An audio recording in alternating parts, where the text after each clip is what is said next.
44, comprised of two-thirds of Blink-182, finds itself at number 9 in the Billboard 200 with the debut of their new effort, When Your Heart Stops Beating.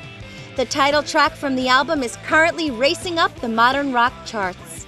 The album features the return of Mark Hoppus and Travis Barker, and the duo talked about the biggest obstacle in getting When Your Heart Stops Beating done. We definitely took our time to do it in our own time and try a bunch of different things out, and we kind of had that luxury because we just kind of went under the radar and locked ourselves in our studio and recorded everything and pretty much paid for everything ourselves, and just had a great time doing it. So I didn't really feel like there was obstacles. I felt like there was obstacles taken down actually because of the way that we were recording.